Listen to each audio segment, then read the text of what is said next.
And I think most people would be quite cautious about doing that, normally quite reluctant to do it, and would certainly want to have a certain amount of basic information before they go into the bank and sign a guarantee for somebody, no matter how close they'd be to them.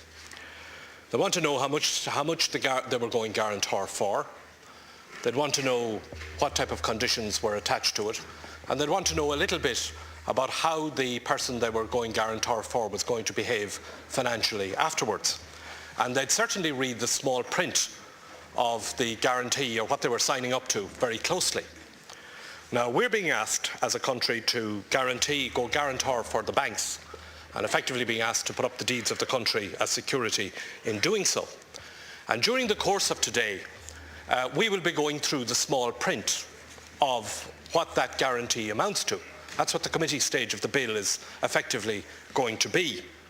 And there are a number of things about the small print, about the bill that was presented yesterday, that are of very serious concern to the Labour Party. And I want to highlight some of those this morning, Tanaiste, and perhaps you might answer them. First of all, how much are we actually being asked to guarantee? There have been figures which have been floating around, ranging from 300 billion to 500 billion. When I asked the Taoiseach about it yesterday, he seemed to suggest to the House that this would never be called in at all. There would be no payment ever required from the taxpayer for this guarantee, and yet the bill itself explicitly provides for payment, and in fact there's a financial resolution before the House which requires for payment from the Exchequer. So I want to know, what exactly are we being asked to guarantee? Because it seems to me in the bill that there's no limit at all on what we're being asked to go guarantor for. Secondly, I want to know what exactly are the banks going to pay for this comfort that they're being provided with. What exactly is the charge? We're told that there's going to be a charge, but in the bill no charge is specified, and as I read it, effectively what it comes down to is that the charge only applies if the bank has to call, if the guarantee is called in. I mean, it's a bit like having an insurance policy where you only have to pay the premium on the day you make a claim. So I want to know, what exactly is this charge and how is it going to apply? Thirdly, I want to know exactly what are the conditions, because what's in the bill is that as we're being asked to sign up to the guarantee, and we'll be told the conditions later.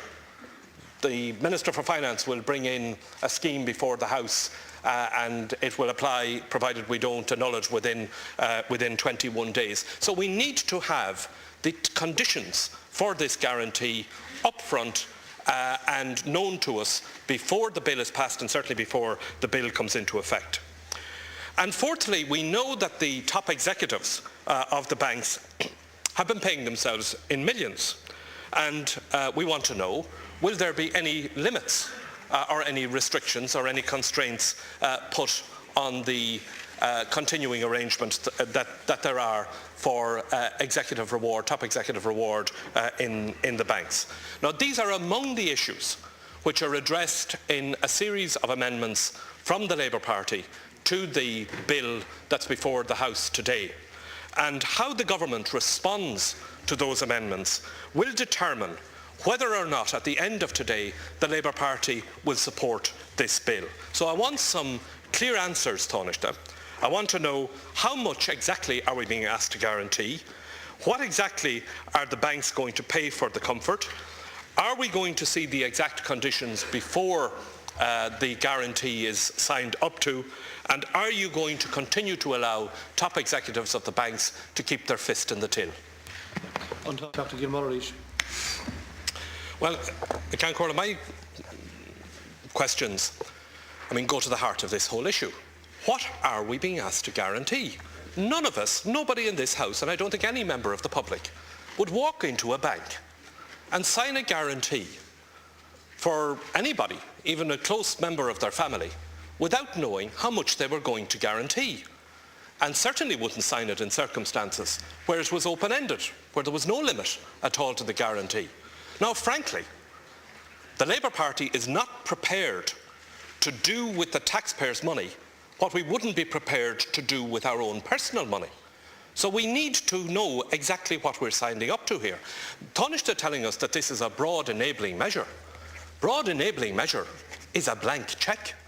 It's a blank cheque, first of all, for the banks. It's a blank legislative cheque to say to us, give us enabling provisions and we will look after it.